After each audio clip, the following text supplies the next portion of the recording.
Everyone, तो मैं फिर से आ चुकी हूँ। तो आप लोग देख सकते हो राधे कृष्णा। प्रार्थना परेशान व्यक्ति को आंतरिक रूप से आत्मविश्वास उत्पन्न कर शांति प्रदान करती है। तो ये मैंने आपको अभी नेक्स्ट पहले की वीडियो में, पिछली वीडियो में आपको सुनाया था। और यहाँ पे लिखा है, ये लिखा है, लक्ष्य को पाने का प्रयास इसी तरह सुगम होगा। मतलब एकाग्रता, प्रार्थना और संकल्प शक्ति को ऊर्जा प्रदान करती है। इसी से वास्तविक आवश्यकताओं और इच्छाओं की पूर्ति सहज होती है। लक्ष्य को पाने का प्रयास इसी तरह सुगम होता है। जो एक इच्छा पूर्ण होती है तो वह दूसरी इच्छा या आवश्यकता को जन्म देती है। इच्छाओं का वही अंत नहीं होता। अपने इष्ट देव के प्रति ईमानदार रहेंगे तो वह आपका खुद पर्याप्त ध्यान रखेगा। आप जैसे हैं वह आपके विचारों के कारण ही हैं। अतः अपने विचारों को निर्मल बनाए रखिए और अपने प्रत्येक विचार को ईश्वर के प्रति प्रार्थना बनाकर देखिए। जैसे कि बहुत लोगों को ये ज्ञान दिया जाता है, बहुत सारे लोग ज्ञान देते हैं। प्रेमानंद महाराज जी ने भी ये कहा था। ज्ञान, वो अच्छी ज्ञान कह रही हूँ मैं।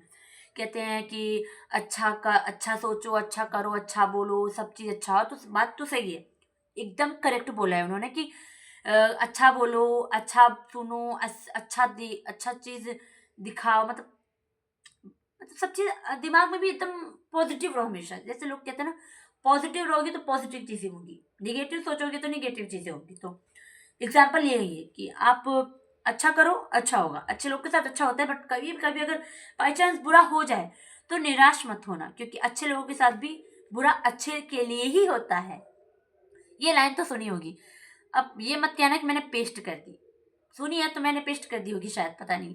लेकिन अगर आप लोग को लग रहा है तो नॉट माय फॉल्ट। तो ईश्वर से समर्पण और विश्वास के साथ सिर्फ प्रार्थना कीजिए और शेष उसी पर छोड़ दीजिए। भगवान से सिर्फ प्रार्थना कीजिए, उनसे मत मांगिए हे भगवान 1 करोड़ की लॉटरी लगा दे, हे भगवान 1 करोड़ की लॉटरी लगा दे। तो भगवान भी सोचेगा कि अगर मैंने 1 करोड़ की लॉटरी लगवा दी तो जाहिर सी बात है या तो ये किसी ऐसी जगह पे इन्वेस्ट करेगा जहाँ पे इसको करना नहीं चाहिए और फिर मेरे पे ध्यान नहीं देगा, पार्टी वगैरह में लग जाएगा। या तो फिर इसके मित्र पैसे मांगेंगे और उसको नहीं देगा तो ये इसका जो मित्र है उसका दुश्मन बन सकता है। मतलब ऐसे बहुत सारी चीजें हैं। बहुत सारा पैसा पा जाना, इंसान पागल हो जाता है, बहुत सारे लोग पागल हो जाते हैं। मैं पाऊंगी तो पता नहीं शायद मैं भी पागल हो सकती हूँ, बट इतना तो मैं कह सकती हूँ कि ये बात तो सही है। इसीलिए भगवान से वही कहो जो कहना चाहिए। हे भगवान, आप जो दोगे मेरे लिए बहुत अच्छा होगा, बस मेरा हित ही सोच। भगवान हमेशा आपका अच्छा ही सोचते हैं, बस आप सोचते हो कि भगवान आपकी सुनते नहीं। अच्छा वो वक्त हो या बुरा वक्त हो, भगवान सबकी सुनता है। कभी कभी गुस्से में भगवान से नाराजगी दिखा देना चाहिए, क्योंकि भगवान अपने हैं तो उनसे नाराज नहीं होंगे, क्या पड़ोसियों से होंगे। तो बस ऐसा ही है। तो नाराजगी ठीक है, मैं भी दिखाती रहती हूँ, कभी कभी नाराज होती हूँ तो इनसे नाराज हो जाती हूँ, क्योंकि ये भी तो नाराज होते होंगे हमसे। तो चलो, और लिखा है भगवान भी ने, ये तो आपको सुनाया मैंने पिछले वीडियो में। कभी कभी अगर आप अच्छा काम करो, इसमें लिखा है अच्छे काम यह सोचकर कीजिए कि इसके लिए प्रभु ने आपको चुना है।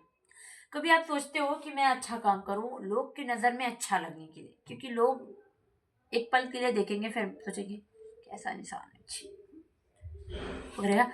आप वो काम, अच्छा काम अगर करना चाहते हो तो ये सोच के करो कि शायद इस अच्छे काम के लिए मुझे मेरे भगवान ने चुना है। क्योंकि धरती के लोगों को खुश रखने का कोई ज़रूरत नहीं है यार, उनको खुश रखो बस, वही ठीक है। धरती में कोई अपना नहीं है, कोई भी रिश्ता अपना नहीं है। भाई भाई का नहीं होता, बहन बहन की नहीं होती, माँ बाप पता नहीं होते होंगे, वो तो अच्छे, वो तो अपने होते हैं, वो निस्वार्थ प्रेम करते हैं। बहुत सारे लोग कहते हैं कि माता पिता भी बहुत बुरे होते हैं, पर मेरे तो नहीं है। मैं अपने माता पिता को नहीं कह सकती वो बहुत अच्छे हैं, वो बहुत अच्छे, ठीक है। तो भाई भाई का नहीं होता, बहन बहन की नहीं होती, बस इतना मैं क्लियर कह सकती हूँ। मेरी बहन से भी लड़ाई नहीं हुई है, मैं लोगों की दुनिया की बता रही हूँ। अभी मेरे नज़रों में बहुत सारी चीज़, मैंने पूरी दुनिया नहीं देखी है, ये जितनी देखी है उतनी आपके साथ शेयर करी। और लिखा है मन कहता है कि गलत काम करने से पाप है और ईश्वर हमें प्रत्येक क्षण देख रहा है। अगर हमसे गलती हुई तो ईश्वर हमसे नाराज हो जाएगा और हमें इसके लिए दंड भुगतान होगा, क्योंकि हमारे सही और गलत कामों के बारे में फैसला करना प्रभु के हाथ में है। परंतु ईश्वर हमारे अपने हैं और हम उनकी संतान हैं। फिर वह हमारे कामों को क्यों देखेंगे? जितने भी कामों के बीच हमसे गलतियां होती हैं, उनके लिए क्षमा भाव रखने वाला सिर्फ ईश्वर है। ईश्वर से कभी नहीं डरना चाहिए और बेझिझक अपनी गलतियां को अपने सामने स्वीकार कर लेना चाहिए। ठीक है? कभी आप गलत करो, कभी भी गलत करो, घर में मत बताओ, किसी से तो नहीं बताने, मत बताओ। धरती के लोग वैसे भी अगर आप शेयर करोगे तो कल लड़ाई हुई तो सारा मुंह उगल देते हैं और सारा फिर विश्वास टूट जाता है। विश्वास बहुत बड़ा चीज़ होता है। विश्वास इस जीवन में यार, इस धरती पे शायद पता नहीं कौन होगा जो बहुत विश्वास पात्र मित्र होगा। और मित्र तो मुझे मिले हैं, ये हैं मेरे विश्वास पात्र मित्र। और बाकी इस धरती के लोगों पे तो मुझे बिल्कुल भी ट्रस्ट नहीं है। बाकी जो जैसा है ठीक है, बोलने को तो कुछ भी बोल सकते। तो यही है कि आप कोई भी गलती करो, सबसे छुपा लो, लेकिन इनसे मत छुपाओ। भगवान से सिर्फ अपनी अच्छाइयाँ मत बताइए, उनसे अपनी बुराइयाँ भी शेयर करिए कि मेरे में ये कमी है, मेरे में वो कमी, मैं ऐसा हूँ, मैं वैसा हूँ। सिर्फ इससे को मतलब कुछ गलत किया, मैंने ये कर दिया, मैंने वो कर दिया, मैंने बहुत गलत किया, तो उनसे तो कह दो ना कि हाँ, उनसे क्या डरना, क्या छिपाना। वो तो देख ही रहे, हम तो उनके खिलौने हैं ना, प्यारे से। और प्रार्थना करने से ईश्वर नहीं बदलता, लेकिन जो कोई भी प्रार्थना करता है उसमें अवश्य बदलाव आ जाता है। ये बात तो एकदम करेक्ट है यार।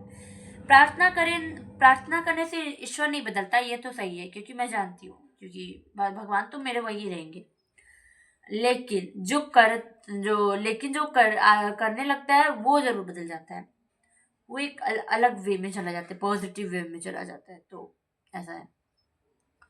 और चलो फिर वीडियो को यही एंड करते हैं। वीडियो पसंद आया तो लाइक करना, शेयर करना, सब्सक्राइब। Bye bye.